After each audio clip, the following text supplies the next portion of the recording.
एक इच्छा पति का रक्षा और मंगल के लिए होता है, इसे संभाल कर रख। हाँ?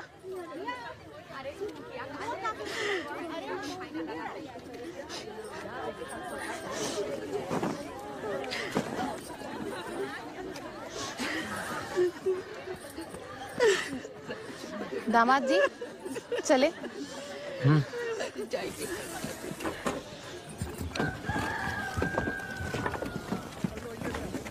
हाँ, अरे संभाल कर, लागी का फूल नहीं। एक बार घूंघट ले लिया तो आगे नहीं, नीचे देखकर चलना सीखो।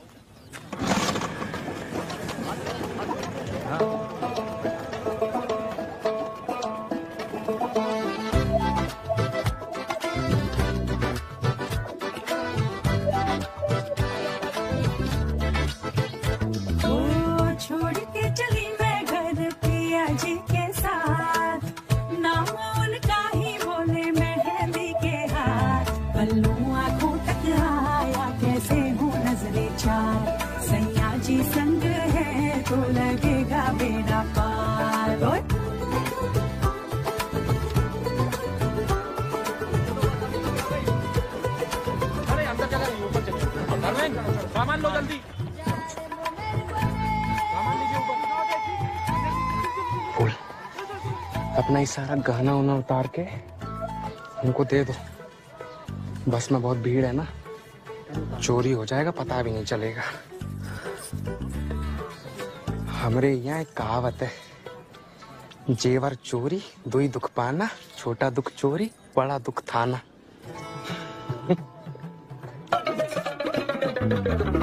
पहला है सूट बूट हमरा पिया, सातों जन्म का टिकट है लिया। ओ अब इस सफर की हुई है शुरुआत, हमारी होली जब हाथों में हाथ। अनजानी सी डगर है ये जिया बेकरार, सैया जी संग है तो लगेगा मेरा पार।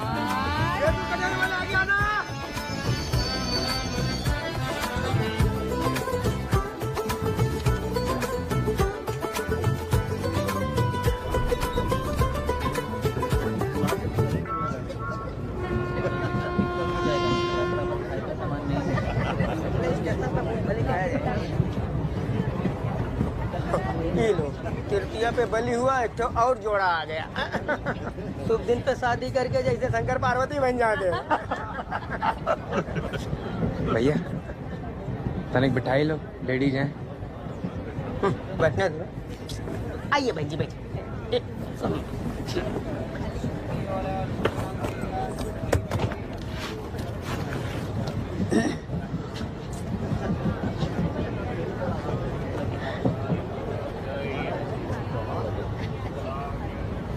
प्रदीप का इससे अच्छा है।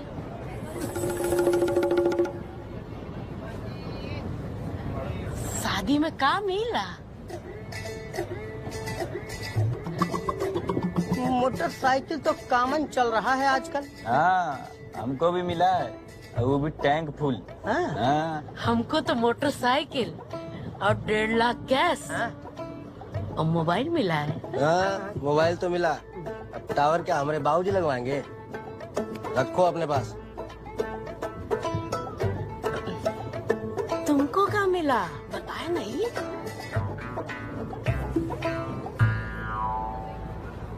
जरूर लड़का में कोनो खोट होगा।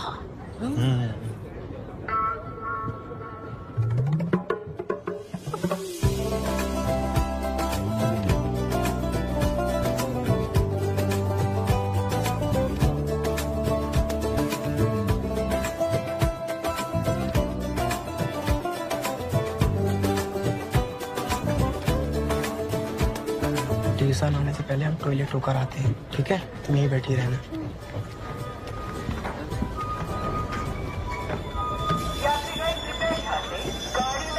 पानी बोलो, पानी पानी पानी पानी पानी पानी। एक पैकेट पानी दे। कितना हुआ? 1 रुपया। अरे अजीब आदमी है यार। अरे स्टेशन ज्यादा देर थोड़ी ना गाड़ी रुकता है। बोलो पानी, ठंडा पानी बोलो, पानी पानी। जो तरीका हुआ है पहले निकालना था। जाओ आराम से। देख नहीं रही। हाय एवरीवन, यह फिल्म शुरू होने से पहले मैं आपसे दिल से माफ़ी मांगना चाहता हूँ और एक छोटी सी गुजारिश करना चाहता हूँ। ये फिल्म कोई बड़े स्तर पर नहीं बनाई गई है। यह फिल्म एक नॉर्मल से फ़ोन से शूट की गई है और इस फिल्म को बनाने का उद्देश्य सिर्फ इतना था कि कोई भी इंसान चाहे तो फिल्म बना सकता है, वो भी कम बजट में, बिना हीरोइन के साथ, बिना किसी अच्छे कैमरे के साथ। और यकीन मानिए, आज के बाद आप कभी नहीं कहेंगे कि आपके पास अच्छा कैमरा नहीं है तो आप फिल्म नहीं बना सकते। आपके लिए ही हमने 2 महीनों में ये फिल्म तैयार की है। देखिए और बताइए, एक मोबाइल से शूट हुई फिल्म कैसी लगी आपको?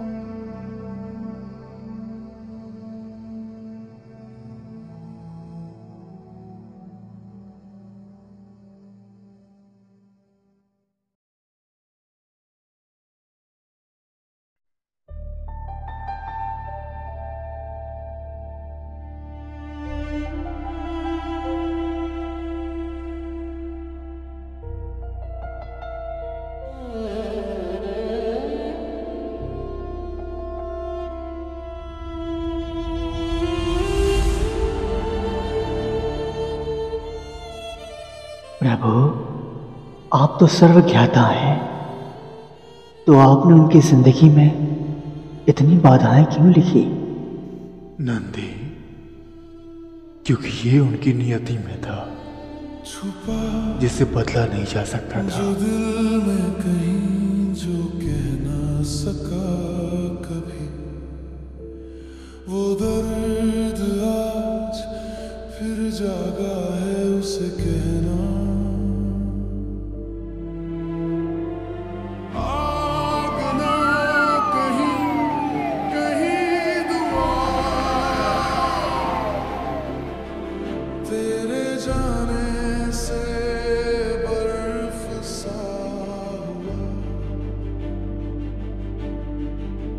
जाने क्या खो गया, जाने क्या ना मिला, जैसे किसी प्यासे को पानी ना मिला उसे कहना, उसे कहना।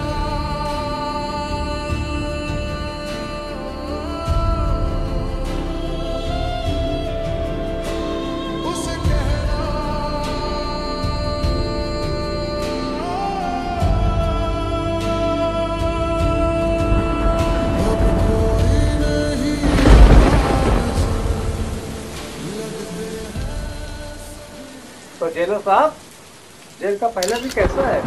बहुत बेकार सर। क्यों? आपने जानबूझकर मेरा ट्रांसफर यहाँ किया सर, ताकि जेलर की ड्यूटी करने में। मैं जानता हूँ अविनाश, पर इंसान को हर चीज आनी चाहिए।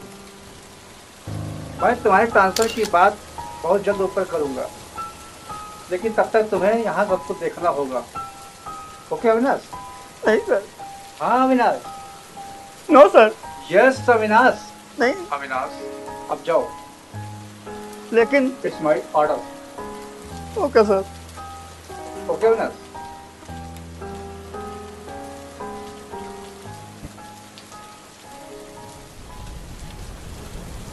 कहते हैं इस दुनिया में कुछ इंसान अपनी कहानियाँ खुद लिखते हैं और कुछ कहानियाँ ऊपर भगवान।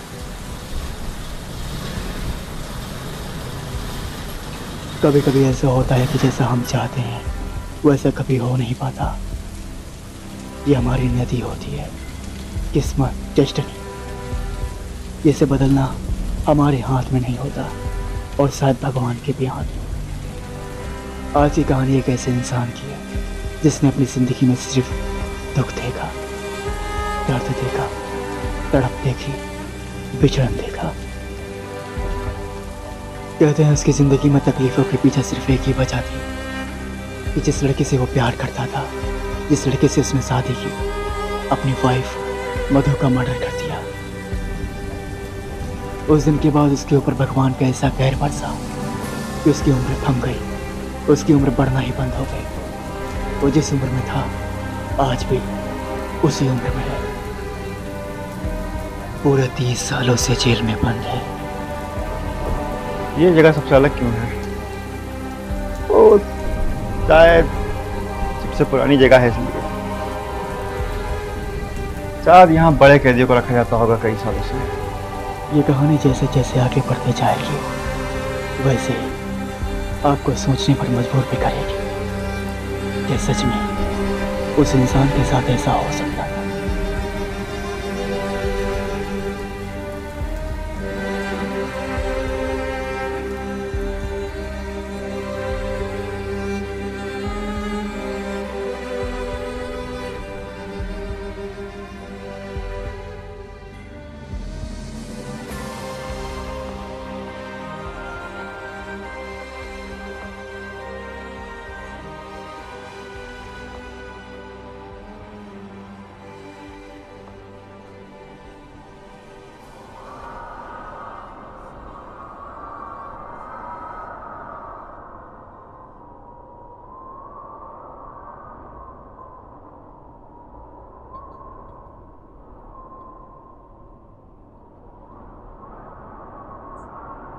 हेलो, ओ कैदी,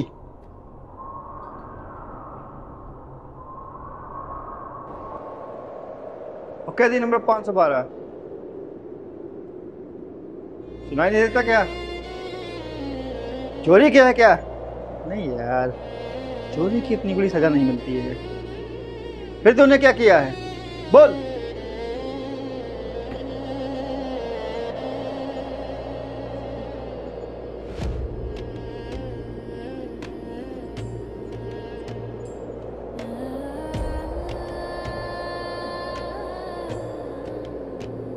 क्या हुआ? कोई बात है? देखो, अगर कोई बात है तो मुझसे कह सकते हो। I heard your voice in the cold of the night, a soft little cry where there should be no light. ठीक है, मत बोलो। The mirrors are bleeding, the pictures भाड़ में जाओ। अजीब इंसान। I sleep with the shadows but wake up alone. Every step echoes like a name I forgot. Hello Avinash, एक मिनट रुको, अभी बात करता हूँ। ये फाइल जो है सीएम के पास पहुँचा देना।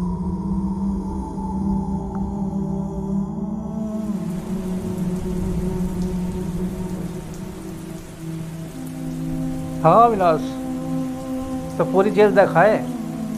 जी सर। गुड। अब तुम वहाँ कुछ दिन रहोगे तो तुम्हें अपने आप इसकी आदत हो जाएगी।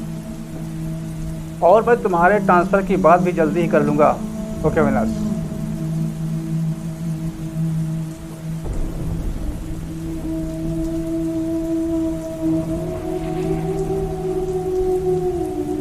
अविनाश,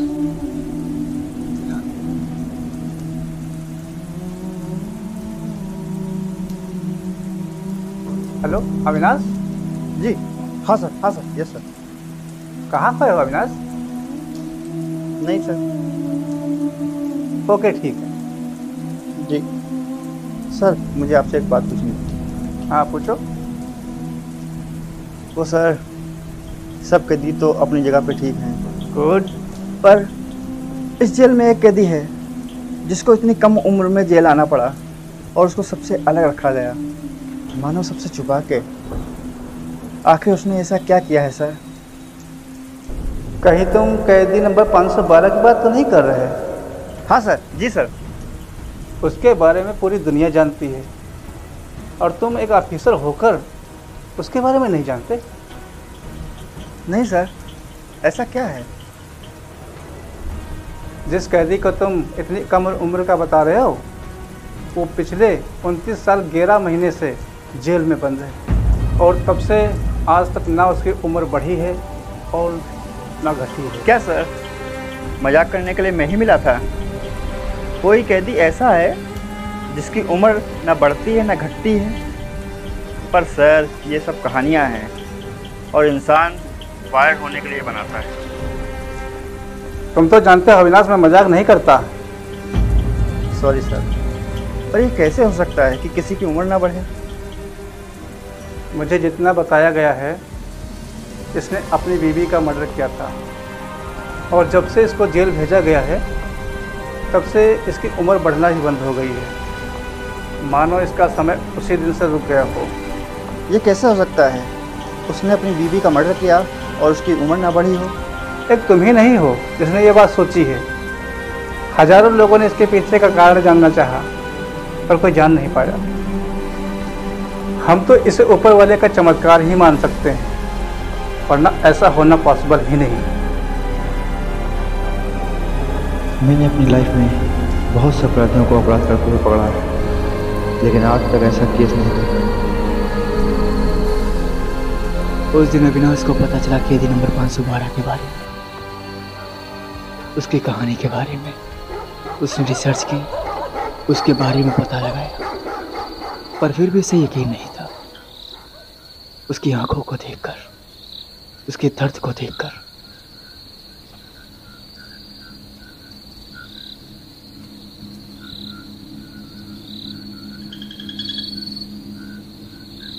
अगर उम्र की बात हटाकर देखा जाए, एक पति अपनी पत्नी का मर्डर करता है और जेल चला जाता है और अपनी सफाई में कुछ भी नहीं कहता है। कुछ तो झोल है भैया। माना मर्डर करने पर सजा होनी चाहिए, पर इतनी लंबी सजा, ये कुछ समझ नहीं आ रहा है। शायद कुछ ऐसा भी हो सकता है कि उसे फंसाया गया हो। उसने अपनी पत्नी का मर्डर किया है या नहीं, अब कुछ समझ नहीं आ रहा है। मुझे उससे बात करनी होगी।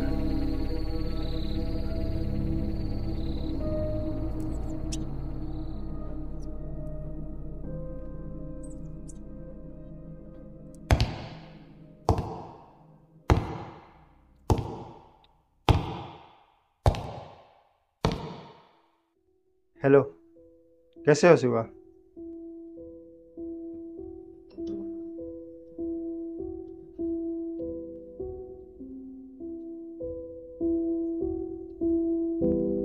मैं तुम्हारे बारे में सब कुछ जान चुका हूँ। तुमने अपनी बीवी का मर्डर किया था। या शायद नहीं। देखो, मुझे पूरी सच्चाई तो नहीं पता है, पर तुम बताओगे तो शायद मैं कुछ कर सकता हूँ। देखो, यूं चुप रहने से कुछ नहीं होता है मेरे दोस्त।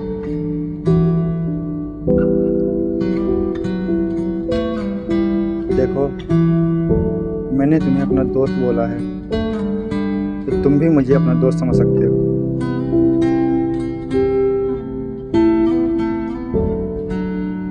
बोलो, कुछ तो बोलो।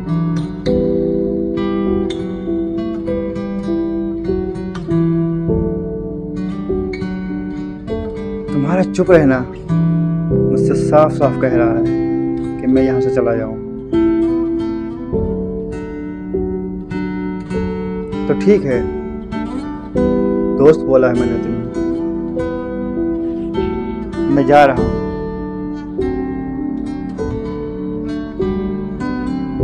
पर मैं वापस आऊँगा, ओके?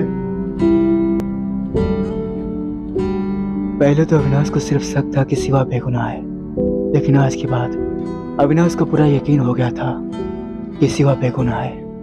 मैं ऐसा क्या करूं कि वो मुझसे बात करे?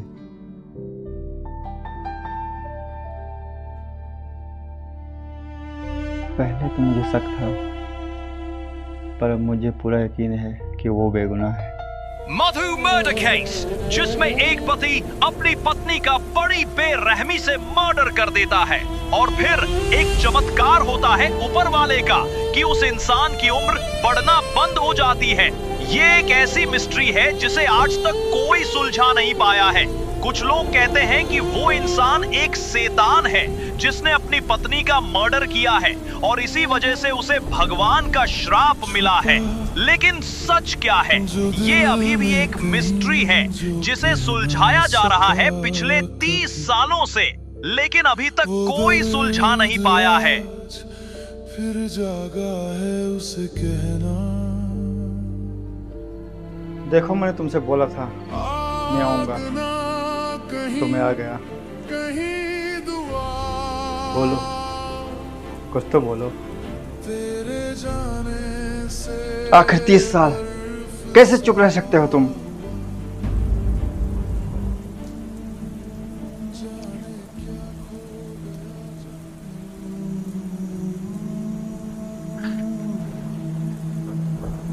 मैं मान गया, तुम्हारा दिल बहुत बड़ा है और मैं ये भी जानता हूँ कि तुम बेगुनाह हो।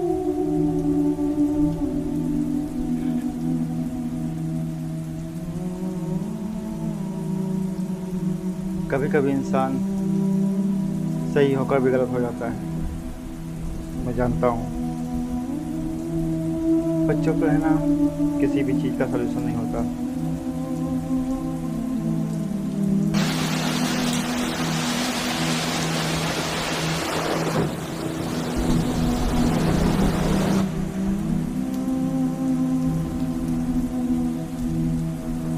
देखो, तुम्हारे चुप रहने से सब कुछ ठीक नहीं हो जाएगा, और आखिर कब तक चुप रहोगे तुम?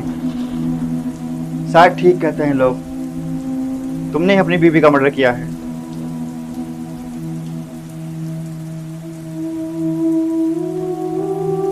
और शायद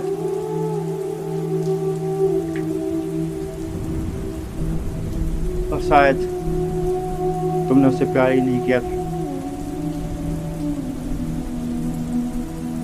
तुम बेगुनाह नहीं, तुमने मुझे गलत साबित कर दिया।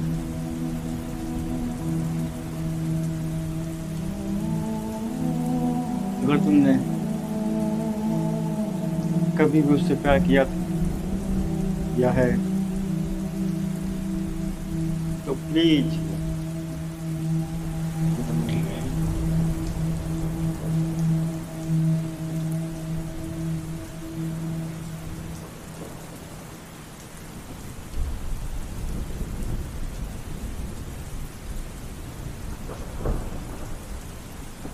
कभी कभी चुप रहने से बेहतर इस दुनिया में और कुछ नहीं है।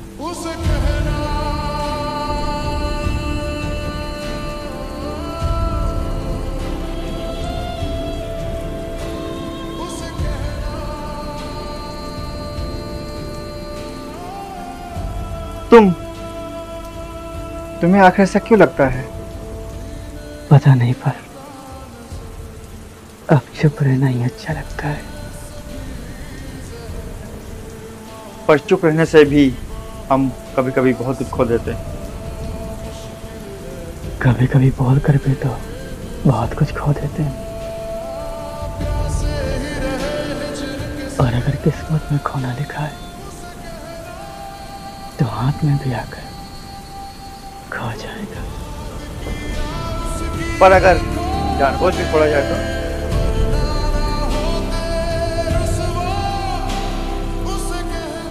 मैं जानता हूँ तुम बेगुनाह हो और तुमने अपनी बीवी का मर्डर नहीं किया, तो तुम ये सजा क्यों?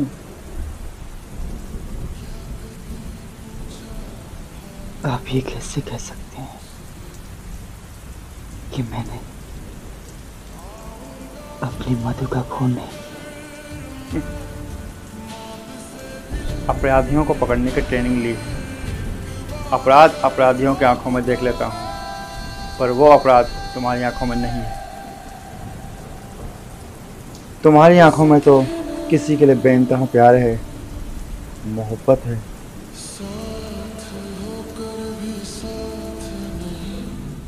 मेरी बात मानने में तुम्हारा फायदा था, मैंने पहले ही बताया था।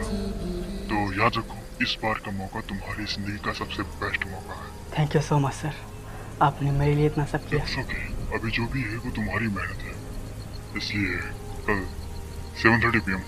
ओके ओके सर, पहुंच जाऊंगा। क्या महादेव, मैंने कुछ दिन पहले आपसे कहा था और आज इतना अच्छा मौका दिला दिया। Thank you.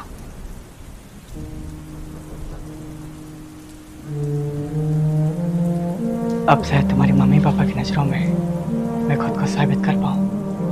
आपको कुछ साबित करने की जरूरत नहीं है, आप जैसे भी हैं मेरे लिए बेस्ट है।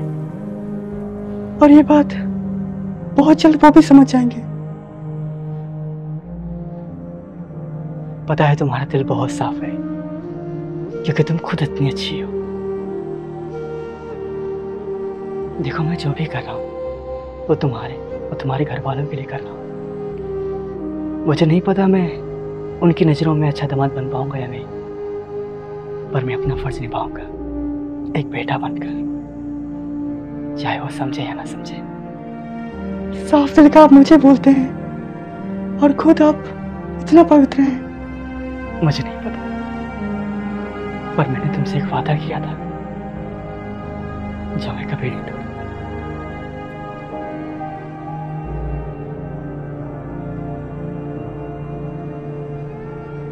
इतना प्यार करते हो मुझसे?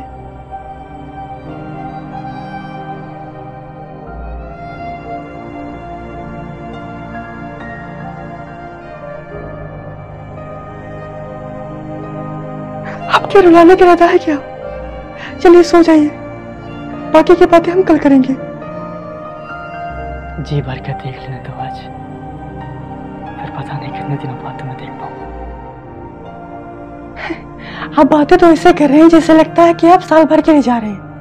आप कल सुबह जाएंगे, शाम तक वापस आ जाएंगे। वो नहीं मधु, प्रोजेक्ट पे काफी लंबा काम करना है, इसलिए 2 महीने के लिए जाना पड़ेगा। क्या? हाँ मधु। तो आप कहीं नहीं जाएंगे? देखो मधु, मुझे इस बात का डर था कि तुम यही कहोगे, पर मैं जो भी कर रहा हूँ वो तुम्हारे और तुम्हारे परिवार के लिए कर रहा हूँ। कुछ मत करो, हम ऐसे ही ठीक हैं। बस आप दोबारा जाने की बात मत करना।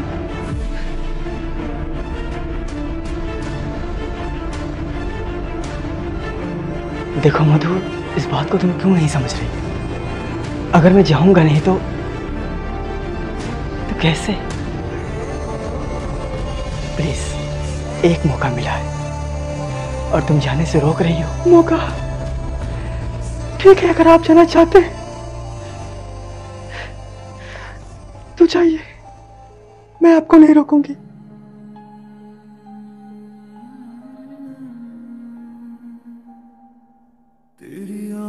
नाराज हो गई हो? देखो, अगर तुम नाराज हो जाओगे तो मैं तो मर ही जाऊंगा।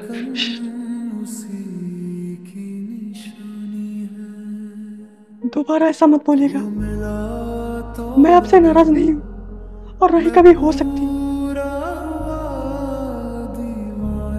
आप जाइए।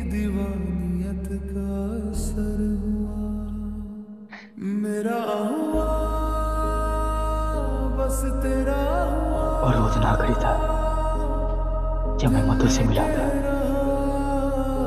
उसकी आवाज सुनी थी, उसे देखा था।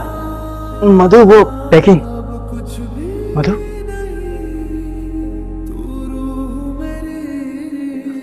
पैकिंग करनी थी।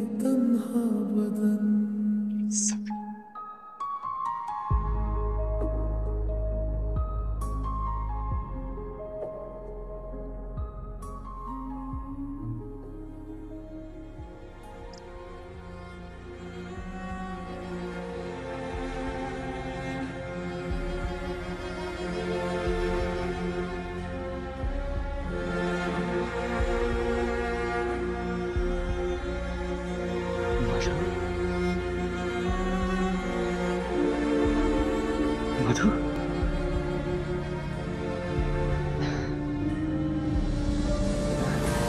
आज की बहुत बड़ी खबर कि एक पति ने अपनी पत्नी को चाय में जहर मिला के जान से मारा, वो भी बहुत बेरहमी से। उसके खिलाफ सख्त एक्शन लिया गया है और वो अभी पुलिस की हिरासत में है।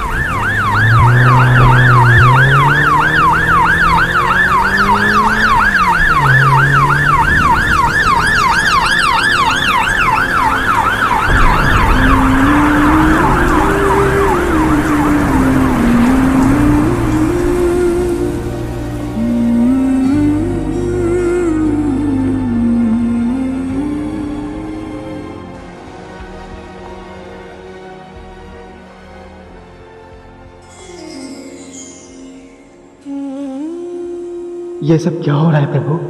ये कैसी विचित्र सजा है? आप सब कुछ जानते हैं, आप स्वामी हैं, आप फिर भी ये सब कैसे होने दे सकते हैं? तुम किसकी बात कर रहे हो नंदी? शिवा और मधु की प्रभु। ये तो आप भी जानते हैं कि शिवा मधु को मार नहीं सकता, तो ये सजा कैसी प्रभु? ये कैसी विचित्र पहेली है? शिवा और मधु की जिंदगी में जो कुछ भी हो रहा है वो उनकी नियति के हिसाब से हो रहा है,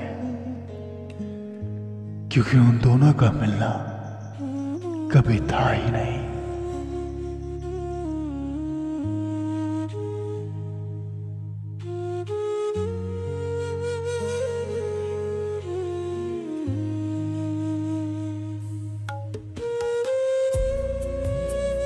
लेकिन प्रभु वो एक दूसरे से बहुत प्रेम करते हैं। उन दोनों ने नियति के विरुद्ध एक दूसरे को अपनाया था, जिसकी वजह से उनकी जिंदगी में इतनी सारी बाधाएं हैं, और मैं चाहकर भी उन दोनों को एक नहीं कर सकता।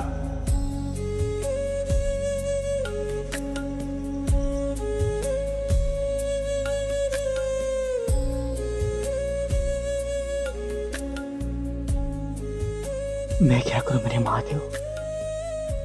आप तो सब जानते हो, कहीं कुछ बनाने के चक्कर में बहुत कुछ खोना दूं मैं।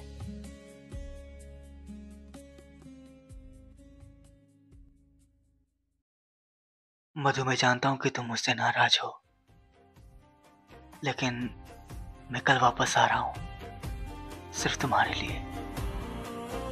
और एक खुशखबरी है, मेरा प्रोजेक्ट कामयाब हो चुका है। तेरे प्यार में है जुनून सा छुपा, हर पल तुझसे है रिश्ता जुदा। मैं जो जीता हूँ बस तेरे लिए, तुझ में ही सारी सांसें खुदा।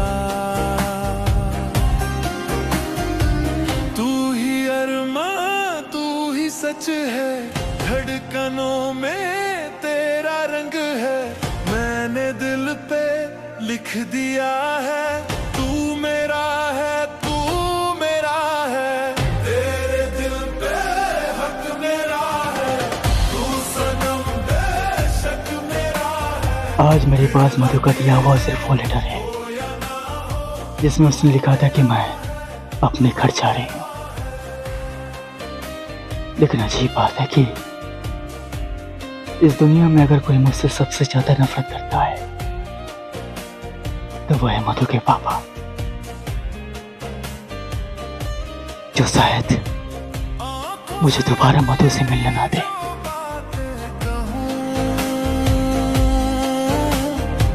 दिल की दुआओं में तुझे ही रखूं, चाहे नफरत के साए गिर जाए, पर मोहब्बत से तुझे ही चाहूं। तेरे दिल पे हक मेरा है, तू सनम बेशक मेरा है। फिर लकीरें हो या ना हो, तू मेरा है, तू मेरा। ठीक है, तेरी दीवानी क्या काम था? खो जाऊं मैं। से मिलने गई है। अच्छा वो आ जाए तो उससे। जिंदगी के हर सफर में बस तू और करवाओ शादी। मैंने पहले ही कहा था कि पैसे वाले के यहाँ करा देते हैं। क्या करती, बेटी की खुशी के लिए करना पड़ा, नहीं तो मैं जा रही थी करने। मैं कर चुका हूँ, तू मेरा मैं भी हूँ बस तेरा, चाहे दुनिया रोक ले राहों को, दिल से तेरा साथ है मेरा, तेरे दिल पे हक मेरा है, तू सनम बेशक मेरा है, फिर लकीरें हो या ना हो, तू मेरा है, तू मेरा है, तेरे दिल पे हक मेरा है, तू सनम बेशक मेरा है, फिर लकीरें हो या ना हो, तू मेरा है, तू मेरा है।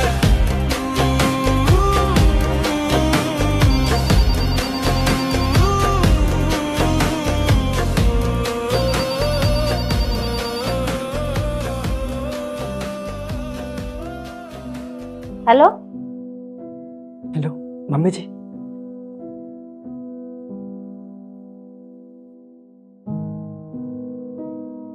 हेलो हेलो मम्मी जी, वो मधु। हेलो हेलो हेलो हेलो आवाज नहीं आ रही। हेलो हेलो हेलो मम्मी जी। हेलो कौन? मधु से। आवाज नहीं आ रही है, कौन है? हेलो हेलो हेलो आवाज नहीं आ रही। Hello hello hello hello hello hello mummy ji, वो मधु से कर पता नहीं क्यों जब भी मैं उनके घर पे बात करता हूँ तो एक अजीब सा डर लगता है, कुछ बहुत बुरा हो जाने का, कोई चीज मुझसे छीन जाने का। इसलिए मैं सही से बात नहीं कर पाता कभी।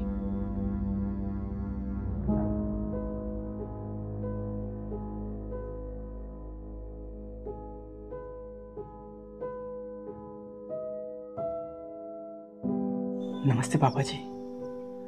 वो मधु से काफी दिनों से बात नहीं हुई। वो है कहाँ? प्लीज आप उसे बता दीजिए कि मैं आया हूँ। क्या यार, तुम कितने बेशरम इंसान हो। एक बार समझाया जाता है फिर समझ में नहीं आता है क्या? लेकिन मैंने ऐसा क्या किया है पापा जी? मैं तो बस अपनी पत्नी से मिलने आया हूँ। प्लीज आप उसे बता दीजिए कि मैं आया हूँ। अरे बेटा, वो तुमसे ना मिलना चाहती है ना बात करना चाहती है। लेकिन क्यों? क्या हमारे बीच इतनी बड़ी फाइट हो गई थी कि वो मुझसे मिलना तो दूर बात भी नहीं करेगी? हाँ, वो तुमसे बात नहीं करना चाहती। तुम जा सकते हो।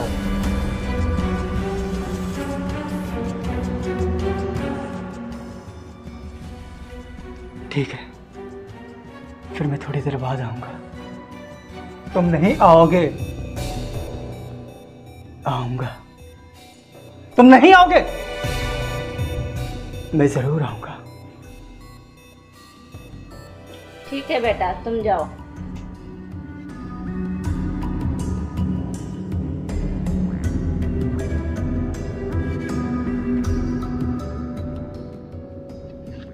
ये क्या कर रही हो? उस इंसान को बेटा कह रही हो जिससे हमारा कोई मतलब नहीं है। आखिर आप कुछ भी कहो, है तो आपका दामाद ही। दामाद नहीं है ना, हमारी बेटी के साथ उसका कोई संबंध है। ये क्या कह रहे हैं आप? वो हमारा दामाद नहीं है। उस दिन तुमने ही तो कहा था कि मैं तुमसे कभी नाराज नहीं हो सकती, तो फिर आज क्यों? ऐसी कौन सी वजह है? मैं नहीं जानता।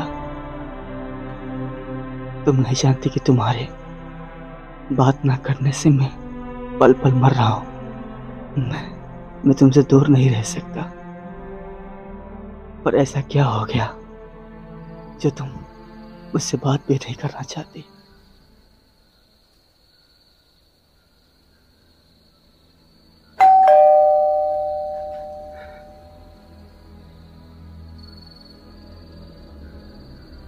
मम्मी जी प्लीज बता दीजिए मधु कहाँ है, मुझे उससे मिलना है।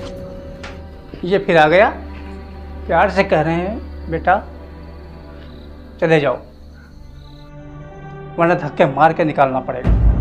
ऐसे कैसे धक्का मार देंगे आप? मैं यहाँ अपनी वाइफ से मिलने आया हूँ और मुझे उससे मिलने से कोई नहीं रोक सकता। आप तो बिल्कुल नहीं। धमकी दे रहा है मुझे? धमकी किसे दे रहा है? धमकी दे रहा तू मुझे? नहीं पापा जी, मैं तो बस यहाँ बताने के लिए आया हूँ।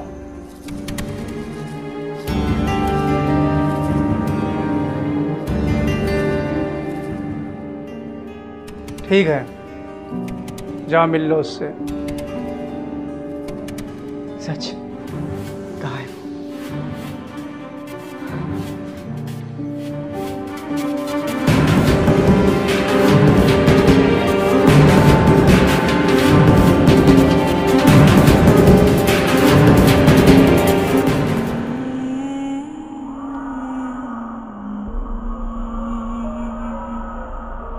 मैं तुम्हें बताना चाहता था कि मेरा प्रोजेक्ट कामयाब हो चुका है। अगले 3 महीनों में मैं एक कामयाब इंसान बन जाऊंगा। अब आप क्या करने जा रहे हो? वही जिसकी आज जरूरत है। फिर तुम्हारे माँ बाप मुझे अपना बेटा समझेंगे, मुझसे नफरत नहीं करेंगे। लेकिन तुमने मेरी एक नहीं सुनी।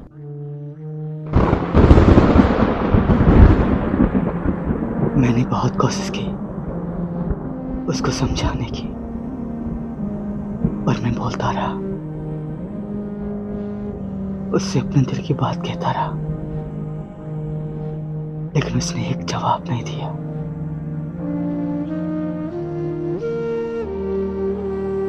क्या यही प्यार होता है? कम से कम एक बार बोलना तो चाहिए था। अगर वो कहती कि मैं तुम्हारे साथ नहीं रहना चाहती,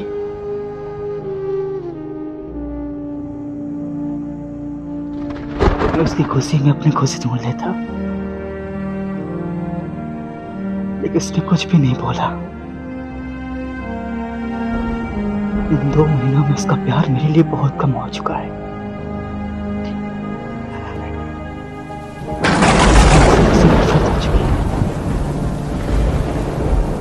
लेकिन मैं कुछ बनने गया था, अपनी जिंदगी को बनाने के लिए गया था, ताकि तुम्हारी नजरों में उठ सकूं, तुम्हारे घर वालों की नजरों में उठ सकूं। लेकिन मैं तुम मुझसे दूर इतना हो जाओ कि मुझे नहीं पता था, वरना मैं कभी नहीं चाहता।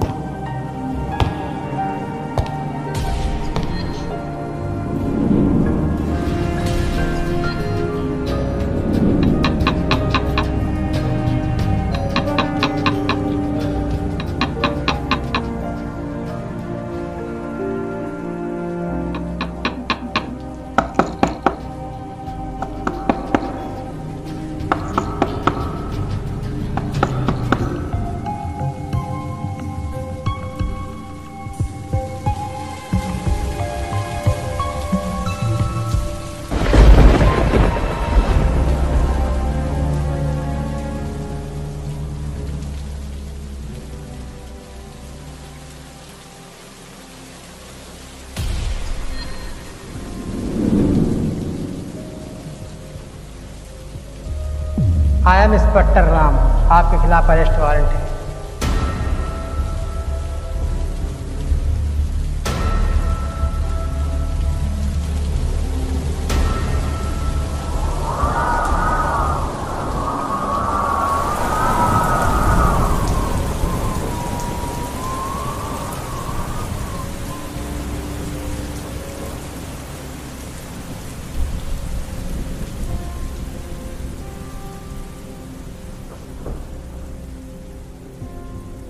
सर आप मुझे यहाँ पर क्यों लाए? मैंने ऐसा क्या किया है? बताइए प्लीज। मैं वैसे भी बहुत परेशान हूँ।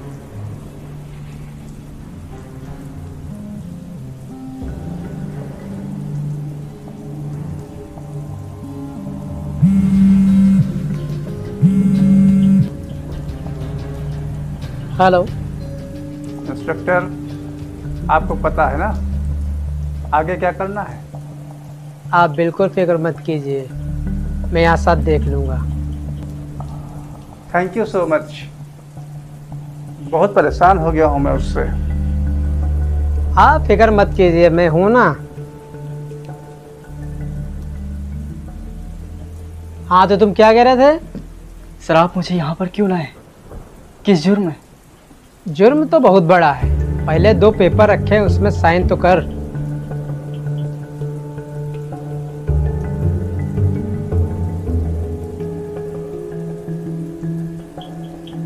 अरे इसे पढ़ने की क्या जरूरत है? ये तो मैं तुम्हारे बैल दिलवाने के पेपर हैं, उस पर साइन करवा रहा हूँ यार। आज जिसे देखो वो एक दूसरे से नाराज होना चाहते हैं। क्या मतलब सर? मेरी बीबी यार, अगर मैं आज घर समय से नहीं पहुंचा तो वो नाराज हो जाएगी। अच्छा सर। सर कभी कभी हमें पता ही नहीं होता कि सामने वाला हमसे किस बात पे नाराज है। ऐसे ही दूरियां धीरे धीरे बढ़ जाती हैं और एक दिन इतनी दूरियां हो जाती हैं कि हम सामने वाले को चाहकर भी पा नहीं सकते। वाह, बातें तू अच्छी कर लेता है, पर मैं सोच रहा हूँ कि तू ऐसा क्यों किया होगा, पैसों के लिए या जायदाद के लिए? ये आप क्या कह रहे हैं? मेरे को समझा नहीं। वैसे लोग आजकल मर्डर करने के बाद ये कहते हैं कि मैंने मर्डर नहीं किया, और तू कह रहा कि तेरी समझ में नहीं आया। मर्डर? क्यों सर मजाक कर रहे हैं? मैं ऐसे कभी सोच भी नहीं सकता, और आप मर्डर करने की बात कर रहे हैं। सर जान चाहे अपनी हो या दूसरों की, जान तो जान होती है ना। इसीलिए तो तूने अपनी बीवी का मर्डर किया है। जबान संभाल के। उसको कुछ करने से पहले मैं अपने आप को 100 बार खत्म कर दूंगा, और आप उसे मार देने की बात कर रहे हैं। मेरी मधु को कुछ नहीं हुआ है। अरे उसका मर्डर तो हो गया है तुम्हारे हाथों से। सर मैं इस वर्दी की रिस्पेक्ट करता हूँ, इसीलिए चुप हूँ, वरना आपकी जगह पर कोई और बोलता तो इस बात का अंजाम उसे बता देता। ये पुलिस स्टेशन है, तेरा घर नहीं। यहाँ मुझसे कोई ऊंची आवाज में बात नहीं कर सकता। वो फाइल देखो और पढ़ो, उस पर सखरा भी है और साइन भी किया है तुमने। ये फाइल? इसमें लिखा है, मैं शिवा वर्मा अपने होशोहवास में लिखता हूँ कि मैंने अपनी बीबी मधु का कत्ल किया है उसकी जायदाद पाने के लिए। मैंने कोई कत्ल नहीं किया है सर, और मेरी मधु को कुछ नहीं हुआ है। उसे कुछ नहीं हुआ है, और मैं जा रहा हूँ उससे मिलने। रुक जा मिस्टर शिवा वर्मा, अभी तुमने एक ही पेज पढ़ा है, दूसरा पेज पढ़ दो।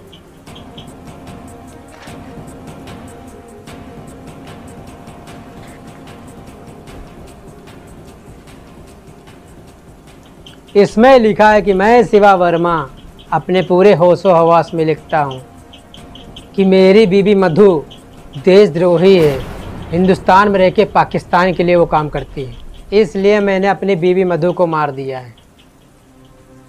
अब मुझे सब कुछ समझ में आ रहा था। जो मुझसे इतना प्यार करती थी, जो मुझसे कभी नाराज नहीं हो सकती थी, वो मुझसे बात क्यों नहीं कर रही थी?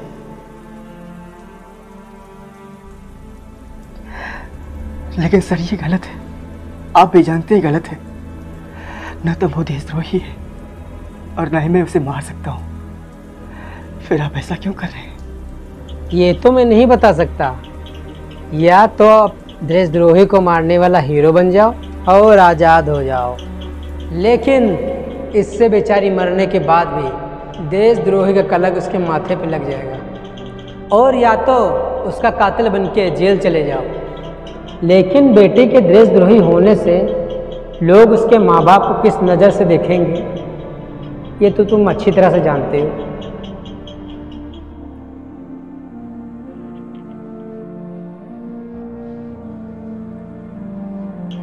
अच्छे से सोच लो। इसमें सोचना क्या, मैं जेल जाऊंगा। मुझे नहीं पता मैं अपने आप को सही साबित कर पाऊंगा या नहीं, पर मुझे अपने भोलेनाथ पर पूरा भरोसा है कि वो मेरा इंसाफ करेगा।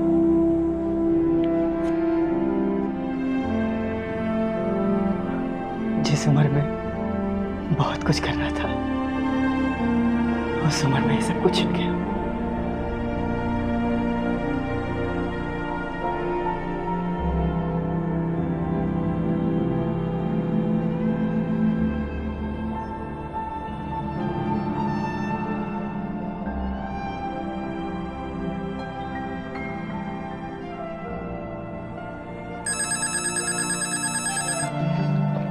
हेलो। बधाई हो, आपका ये काम पूरी तरह सफल रहा। Thank you so much inspector साहब। बस इतना करिएगा वो बाहर ना निकलने पाए। अब उसे कोई जेल से बाहर नहीं निकाल सकता। मुझे आप पे पूरा भरोसा है इंस्पेक्टर साहब। कहीं बहुत बड़ी आप गलती तो नहीं कर रहे हो? मैं कोई गलती नहीं कर रहा हूँ।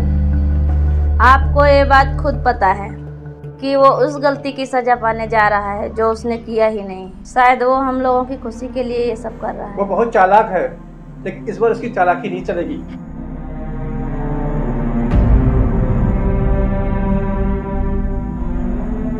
आखिर इस बात को क्यों नहीं समझते आप?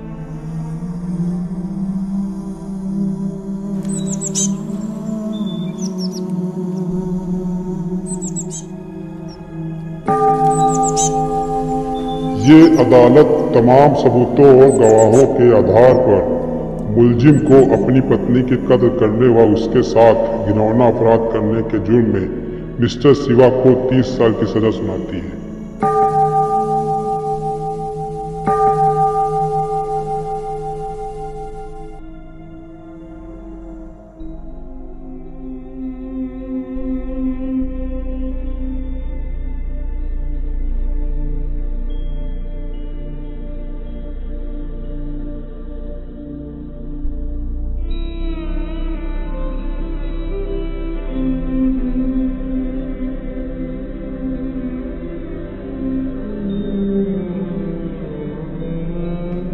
मुझे उस दिन इस बात का दुख नहीं था कि मैं जेल जा रहा था।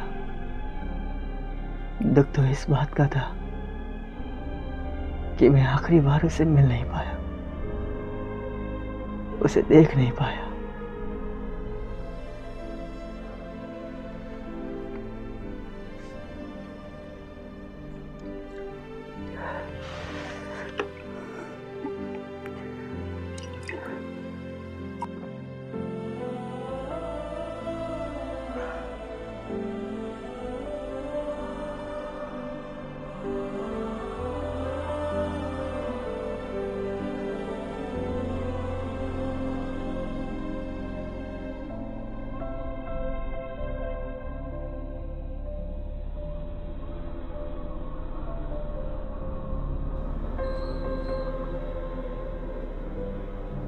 और उस दिन के बाद मैंने बोलना बंद कर दिया।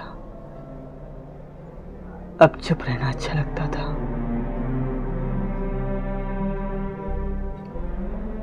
जैसे जैसे वक्त गुजरा, लोग बदले, जमाना बदला,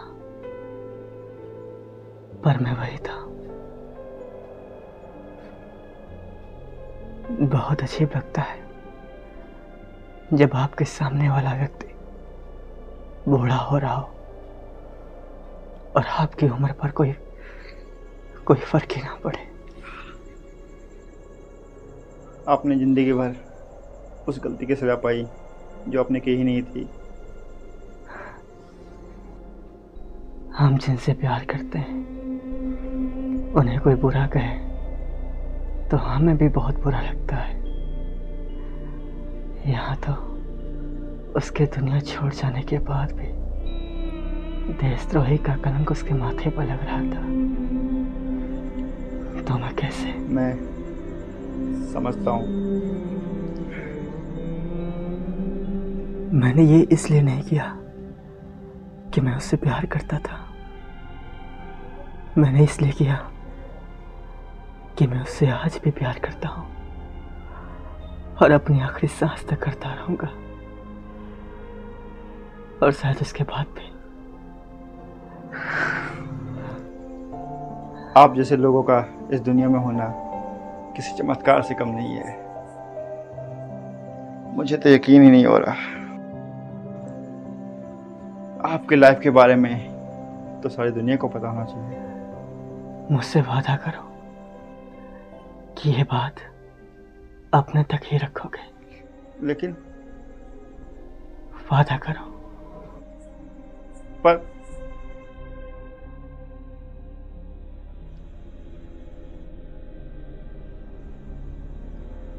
ठीक है, मैं वादा करता हूँ। लेकिन आपकी उम्र? मैं नहीं जानता। लेकिन सर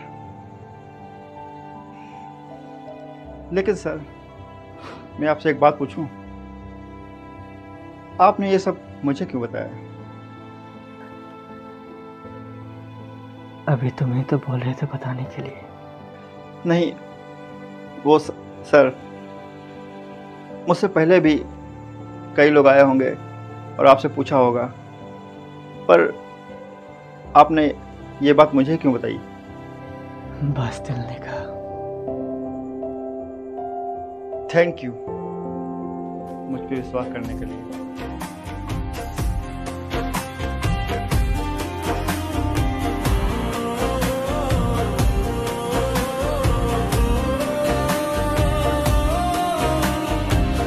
तेरे प्यार में है जुनून सा छुपा,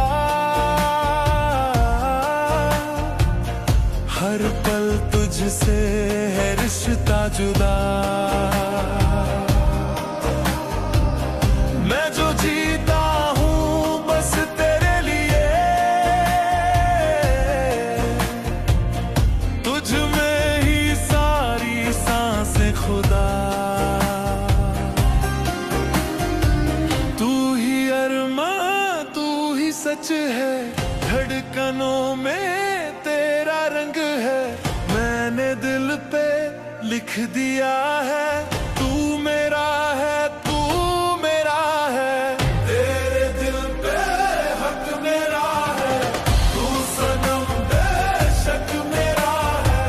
फिर लकीरें हो या ना हो, तू मेरा है, तू मेरा है।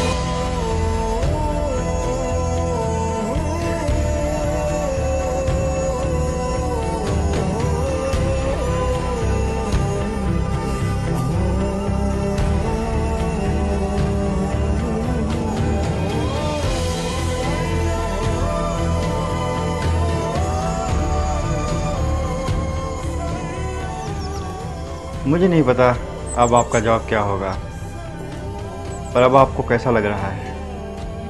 पता नहीं मैं इस बात की खुशी मनाऊं कि आज मैं जेल से छूट गया हूं, या इस बात का दुख कि मेरी उम्र ना बढ़ने की वजह से मेरी जिंदगी वहीं 30 साल पहले अटक गई है। मैं समझता हूँ आपकी फीलिंग, लेकिन आप जानते हैं आपकी उम्र क्यों नहीं बढ़ी? ये एक सच्चा है। नहीं, आपकी उम्र इसलिए नहीं बढ़ी ताकि आप फिर से वहीं से शुरू कर सकें जहाँ से आपका सब कुछ छूट गया था। आपकी उम्र इसलिए नहीं बढ़ी ताकि दोबारा आप फिर से वो सब कर सकें जो आप करना चाहते थे। जिस वक्त आपको लगा कि भोलेनाथ आपके साथ नहीं थे, पर वो उस वक्त आपके साथ ही थे।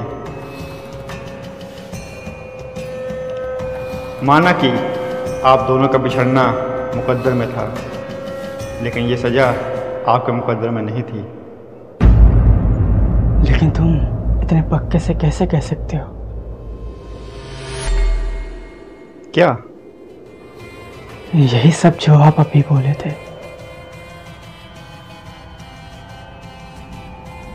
मैंने तो अभी यही पूछा, अब आपको कैसा लग रहा है?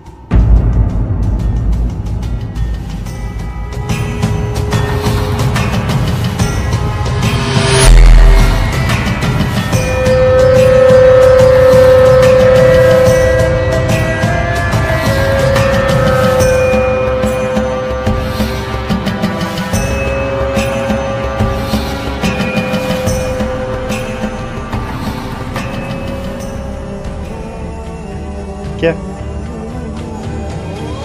कुछ नहीं।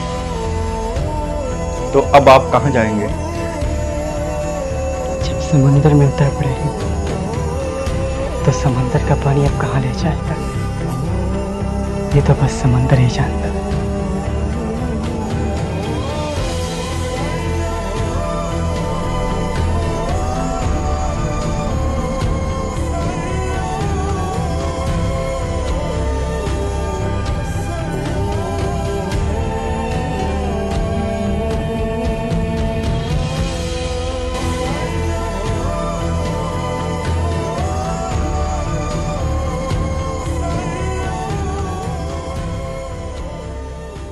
प्रभु, आपकी लीला को समझना बहुत ही मुश्किल है, क्योंकि एक तरफ आपने कहा था कि उन दोनों का मिलना कभी उनके मुकद्दर में था ही नहीं, इसलिए वो ऐसे बिछड़े कि दोबारा कभी मिल ही नहीं सकते हैं। और दूसरी तरफ आपने शिवा का ध्यान रखा, उसकी उम्र का बढ़ना रोक दिया आपने, ताकि वो वहीं से शुरुआत कर सके जहां से उसने सब कुछ छोड़ दिया था। ऐसा क्यों प्रभु? नंदी, शिवा अपने पूर्व जन्म में मेरा एक भक्त था, जिसने मुझे अपनी भक्ति और भाव से प्रसन्न किया था, और मैंने उसे वरदान दिया था कि वो अपनी जिंदगी में खुश रहे, उसकी जिंदगी में खुशियां हमेशा भरी रहे। लेकिन किसी कारणवश उसकी मृत्यु हो गई। हे प्रभु, तो इस जीवन में इतने दुख क्यों हैं? नियति के विरुद्ध किया गया कोई भी कार्य दुख का कारण होता है नंदी, और ये दुख जब तक शिवा की जिंदगी में रहेगा तब तक शिवा की उम्र नहीं बढ़ेगी, ये उसी उम्र में जिएगा। और जिस दिन शिवा अपनी जिंदगी में खुशी में जीवन यापन करने लगेगा, उसकी उम्र स्वतः बढ़ना प्रारंभ हो जाएगी। अंत भला तो सब भला। अब जाकर शिवा की जिंदगी में खुशियां आएंगी, वो अब खुशी में जीवन यापन करेगा। ये सोचकर बहुत अच्छा लग रहा है प्रभु। नहीं नंदी, अभी भी शिवा की जिंदगी में दुख खत्म नहीं हुए हैं। अभी जो होने वाला है उसे सोचकर मैं चिंतित हूं और दुखी।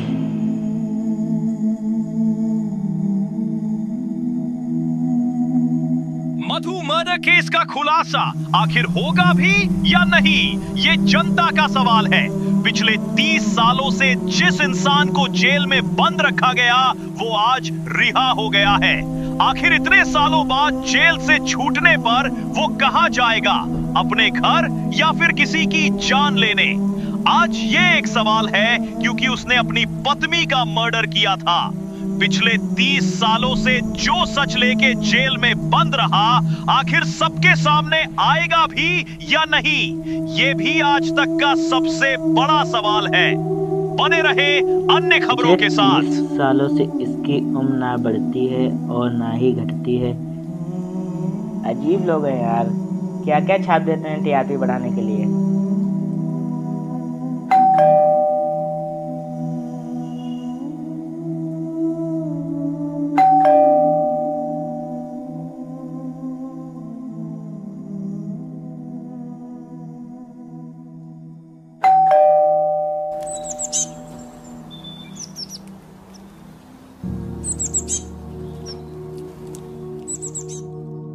जी बताइए क्या है? वो वर्मा फैमिली से मिलना था मुझे। वो अभी आने नहीं देते हैं। क्या? तो वो अब कहाँ रहते हैं? अब हमें क्या मालूम, हमारे पहले तो यहाँ 2 वर्मा फैमिलियाँ रहती थी। 2 वर्मा फैमिली? मतलब एक जो सबसे पहले रहते थे और एक उनके बाद रहते थे, और हम लोग अब रह रहे हैं यहाँ पे। ये सब क्या हो रहा है? वो तो चले गए। अच्छा ये बता सकते हो वो कहाँ गए? कौन वाले? जो सबसे पहले रहते थे यहाँ पे। पहले वाले? उनके बारे में तो मुझे इतना नहीं पता। हाँ, पर पापा बता रहे थे वो कहीं ट्रेन में जा रहे थे और ट्रेन ब्लास्ट में मर गए।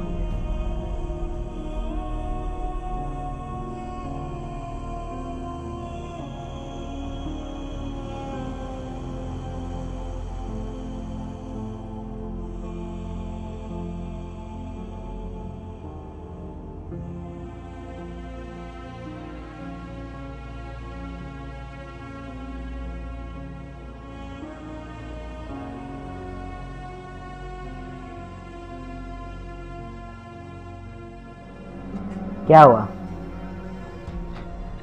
कुछ नहीं।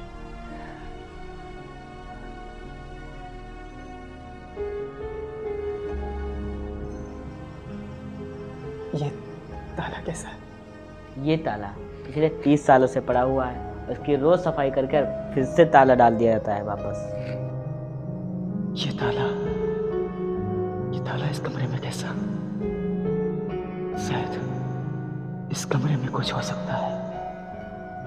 ये ताला किसी तरह खुल पाएगा? ये ताला खोलना क्या, हम तोड़ ही देते हैं। हम जब से यहाँ पे आए हैं इस कमरे में हमें घुसने ही नहीं दिया गया। मैं एक बार देखना चाहता हूँ, इस कमरे में खजाना तो नहीं है? बाद में कोई पूछेगा तो क्या कहोगे? अरे बता देंगे, आप आए थे और ताला तोड़ के अंदर घुस गए। अब चलो जल्दी से।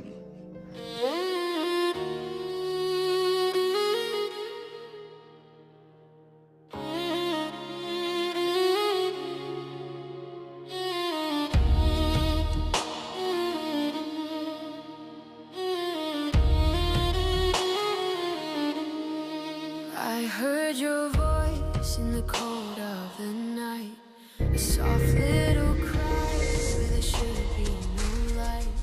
The mirrors are bleeding, pictures are torn, I sleep with the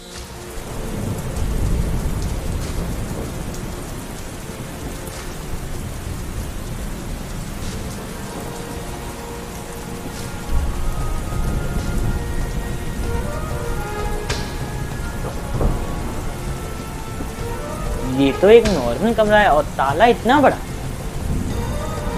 भैया इसकी तलाश मुझे, वो कहाँ पर होगा? कहीं नीचे तो नहीं? ये वही कमरा है जिसमें मैंने मधु को आखिरी बार देखा था। लेकिन आज 30 साल बीत चुके हैं और ये कमरा आज भी वैसा का वैसा है। आखिर क्यों? इस जगह पर रहने के लिए काफी लोग आए, लेकिन इस कमरे में ये ताला क्यों लगाया गया? क्या इसमें कोई राज दफन है? लेकिन आखिर क्या? मधु के माँ बाप एक ट्रेन ब्लास्ट में मारे गए, जिसकी खबर मुझे आज तक नहीं हुई।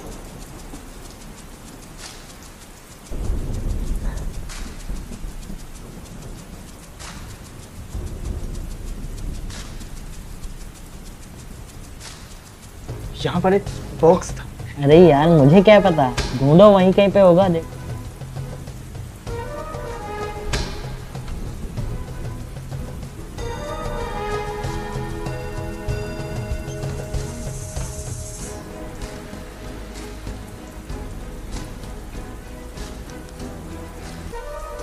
आखिर मैं वापस इस जगह पर लौट कर क्यों आया?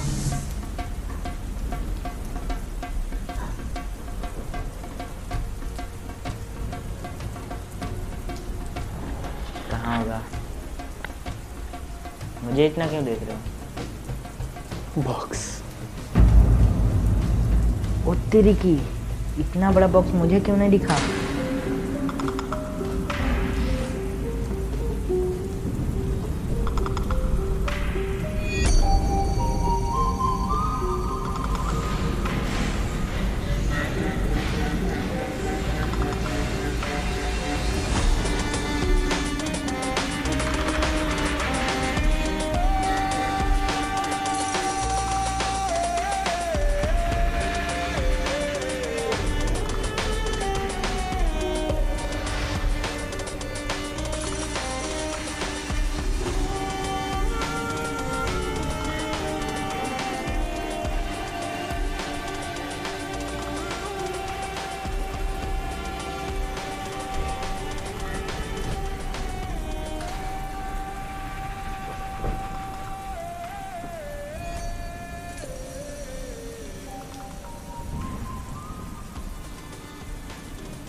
कैसे हो शिवा?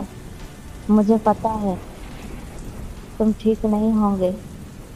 आज 30 साल बाद तुम हमारे घर पर गए होंगे, शायद हमें ढूंढने, और हो सकता है हम ना मिले हों। मुझे पता है तुम्हारे दिल पर बहुत बड़ा बोझ है, मैं जानती हूँ, इसीलिए ये चिट्ठी लिख रही हूँ। तुम तो जानते हो तुम्हारी और मधु की शादी हमारी मर्जी नहीं थी। मधु के पापा को एक अच्छा लड़का चाहिए था जो बहुत अमीर हो, पर क्या कर सकते थे, जो होना था उसे बदल तो नहीं सकते थे।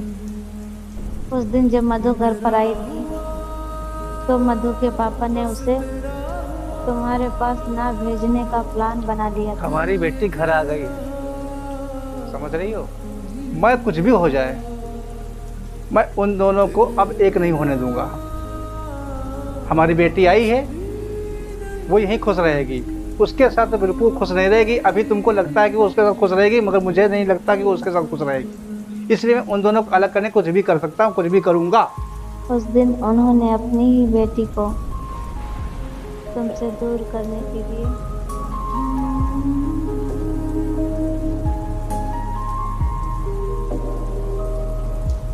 रातों में तेरी यादों का जादू छाया, हर ख्वाब ने बस तेरा चेहरा बनाना।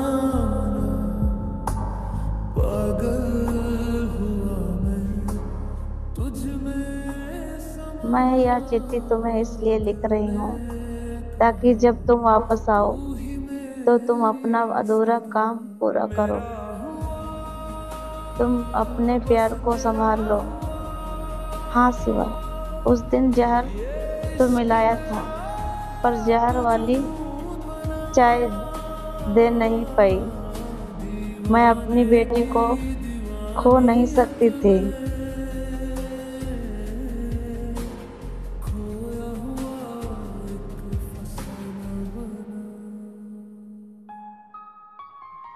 मुझे पता है हम माफ़ी के लायक तो नहीं हैं, पर हो सके तो मैं माफ़ कर देना।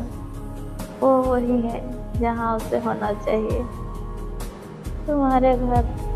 तू पास है तो लगता है जहाँ मेरा, तू दूर जाए तो सांस भी गिला मेरा। हर पल तुझ में मैं जीता रहूं, ये दिल तुझे ही देता रहूं। क्या हुआ? दीवाने की दीवानियत का है मुझे जाना होगा। तेरे प्यार ये लेता है में लिखा हर सुकून। लेकिन ये भी हो, कोई पूछेगा तो मैं क्या कहूँगा? मुझे लेटर दो।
छुपा जो दिल में कहीं जो कह ना सका कभी, वो दर्द आज फिर जागा है उसे कहना। आग ना कहीं कहीं दुआ तेरे जाने से बर्फ सा हुआ।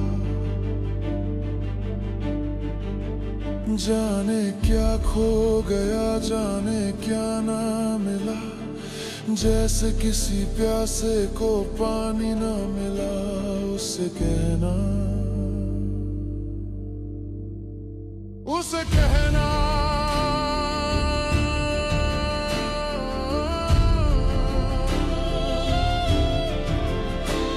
उसे कहना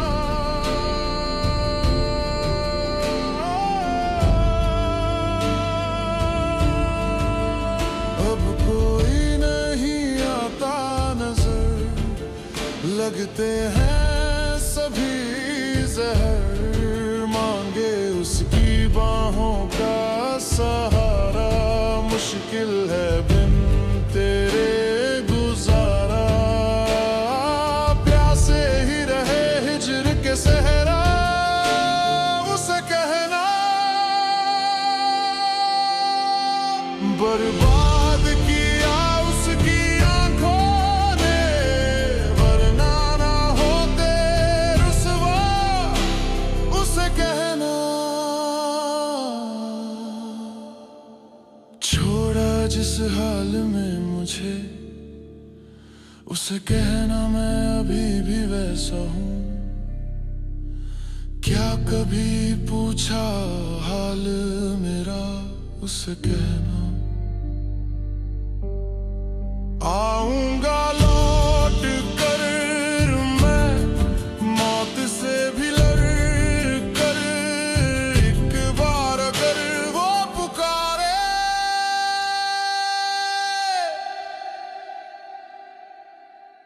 उसे कहना साथ होकर भी साथ नहीं होती है ये आदत बुरी। उसे कहना हाय मधु, कैसी हो?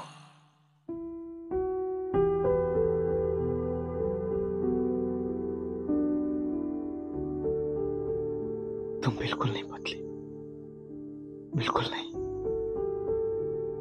मैं तो बहुत बदल गई। मेरा तो वैसे ही है। कोई बात नहीं, अब हम हमेशा साथ रहेंगे। इस मतलब की दुनिया से हम कहीं बहुत दूर चलेंगे,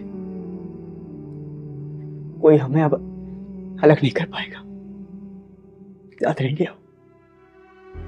काश ऐसा हो सकता, पर मुझे अकेले ही चैन न होगा। क्या हुआ? ऐसा क्यों बोल रहे? हम साथ रहेंगे ना? या उस दिन के बाद आज तक मुझसे नाराज ही हो? आप तो जानते हो, आपसे मैं नाराज कभी नहीं हो सकते। तो हम साथ रहेंगे अब। उम्र का सोच रही हो? वक्त और हालात ने मुझे मजबूर किया, वरना तुम तो जानती, उम्र में तुमसे भी बड़ा हूं। मधु, मधु, मधु, ये तुम्हें मधु, मधु,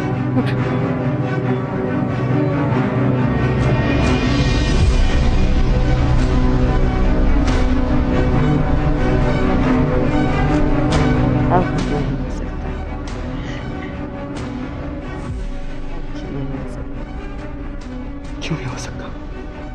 तुम्हें कुछ नहीं होगा मधु, तुम्हें कुछ नहीं होगा। क्योंकि मुझे अपना प्लास्टिक मनी है। नहीं, ये सच नहीं है। कह दो कि तुम मुझसे झूठ बोल रही हो। नहीं, सच है। तुम फिक्र मत करो, तुम्हें कुछ नहीं होगा। तुम्हारी रिपोर्ट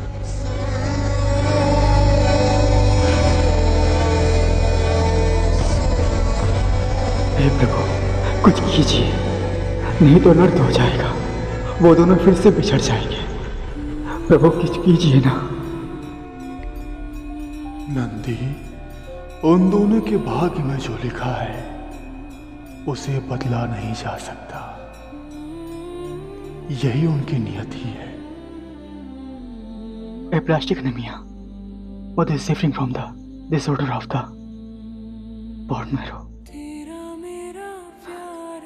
तो 30 सालों बाद अगर उन दोनों को मिलाया क्यों? मधु की वजह से, क्योंकि उसकी आखिरी सांसें शिवा का इंतजार कर रही थी। फिर क्यों मुझको लगता है डर, मेरे जीवन साथी बता, दिल क्यों धड़के रह कर।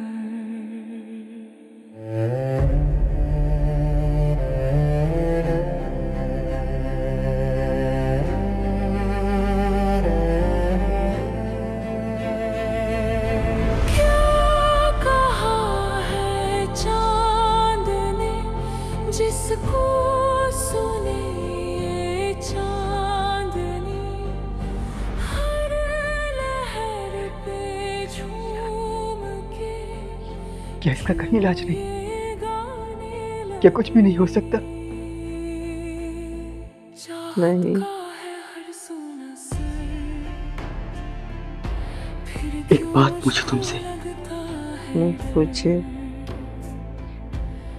मैं इतने दिन जेल में रहा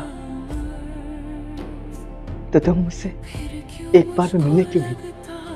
मम्मी पापा ने बोला कि तुम्हारी मौत हो गई तो मैंने सब कुछ छोड़ दिया, यहाँ आके रहने लगे। फिर मुझे पता चला जिंदा, पर मैं चाहकर भी नहीं है बीमारी के वजह से। कोई बात नहीं, क्या कुछ भी नहीं हो सकता? नहीं।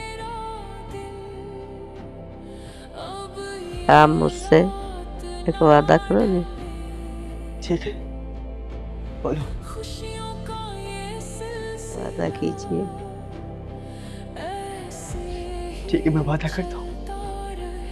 आप यहाँ से चले जाइए। नहीं, मैं तुम्हें छोड़ के कहीं नहीं जाऊंगा।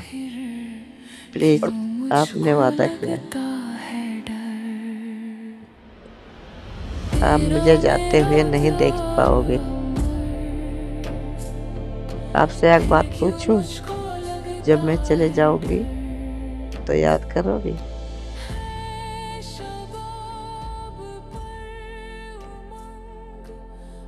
क्या वो जिंदा है? Thank you, thank you. एक काम करना, ये बात किसी को मत बताना, ये बात मैं उसको खुद बताऊंगा।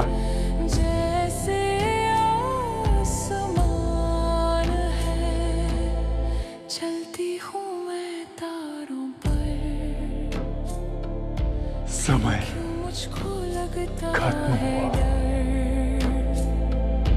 तेरा मेरा प्यार अमर, फिर क्यों मुझको लगता है डर, मेरे जीवन साथी बता,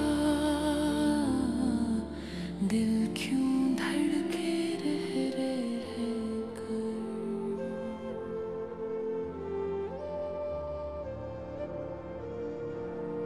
शिवा मैं तुम्हारे कष्टों को दूर तो नहीं कर सकता, जो तुमने खोया है उसे लौटा तो नहीं सकता, लेकिन आज मैं तुम्हें वरदान देता हूं कि कलयुग के अंत तक तुम्हारी उम्र नहीं बढ़ेगी, तुम उसी उम्र में जियोगे।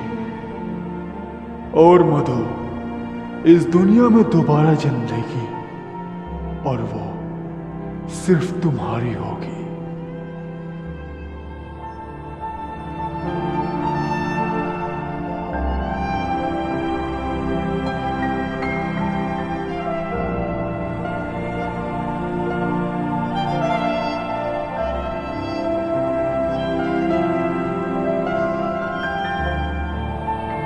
उस दिन गया था, सोचा था शिवा को सरप्राइज दूंगा, पर शिवा मिला ही कहीं बहुत दूर चला गया। एम्बुलेंस।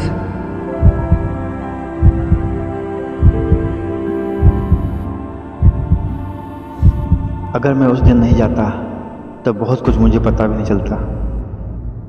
क्या?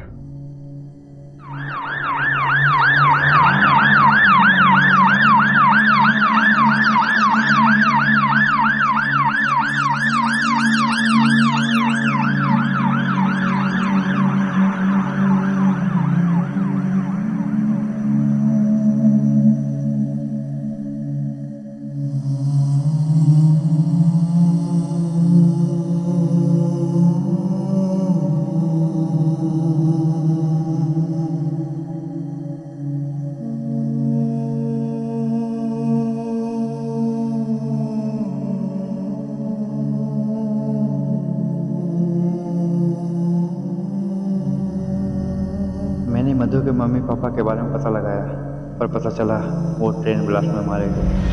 तो सामान पैक करो जाके, हमें सुबह निकलना है।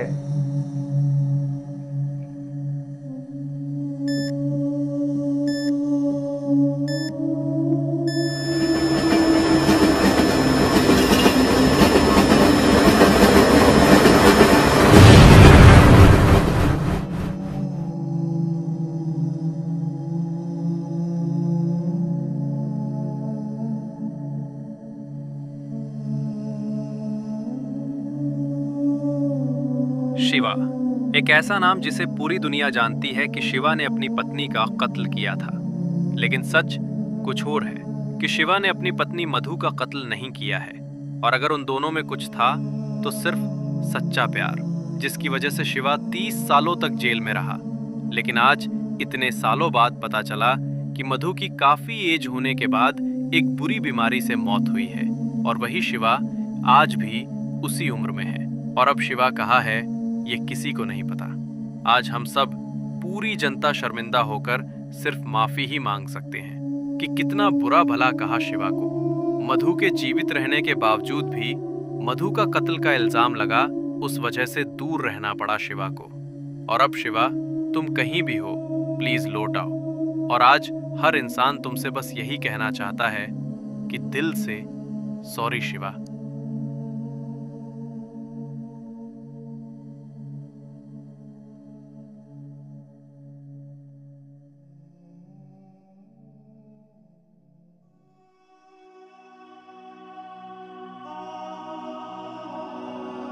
देखिए प्रभु, पृथ्वी लोक पर समय कितनी जल्दी गुजर गया है। आज आपकी बनाई दुनिया बिल्कुल बदल चुकी है। आज इंसानों ने यंत्रों के माध्यम से हर चीज़ आसान कर दी है। प्रभु, ये इंसानों की तरक्की है या समय का कोई खेल? नंदी, इंसानों ने अभी तक जो भी तरक्की की है वो हानि पहुंचा कर की है।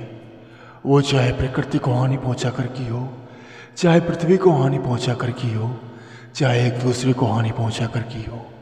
प्रभु, अर्थात कलयुग का प्रकोप बढ़ रहा है नंदी, जिसके जिम्मेदार स्वयं इंसान ही है। और आने वाले समय में इन्हीं इंसानों की वजह से पृथ्वी एक दिन खुद को नष्ट करना चाहेगी, और पृथ्वी के गर्भ से ऐसे ऐसे दानव निकलेंगे जिनके बारे में तुम सोच भी नहीं सकती नंदी। प्रभु, तो क्या इसे रोका नहीं जा सकता? नंदी, जब कलयुग अंतिम सीमा पर होगा तब भगवान नारायण स्वयं काल की अवतार लेकर धरती लोक पर अवतरित होंगे और इस धरती लोक का उद्धार करेंगे। लेकिन तब तक क्या प्रभु, हम लोग कलयुग का प्रकोप बढ़ते हुए देखेंगे? समय से परे और कुछ नहीं होता है नंदी। उस दुनिया में आज भी कुछ अच्छे लोग हैं, और वो भी जटाटवी गलज्जल प्रवाह पावितस्थले गलेव लम्ब्य लम्बिताम्बुजङ्ग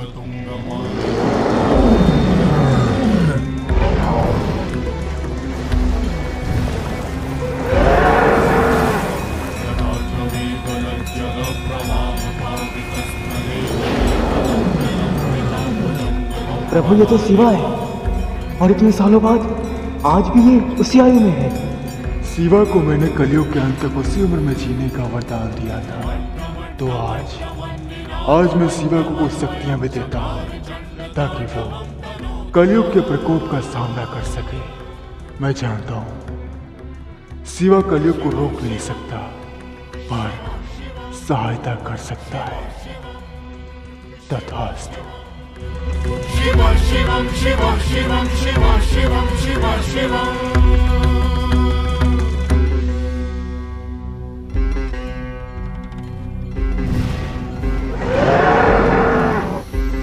जटाकटाह संभ्रम भ्रमन्निलिम्प निर्झरी विलोलनी चिवल्लरी विराजमान मूर्धनि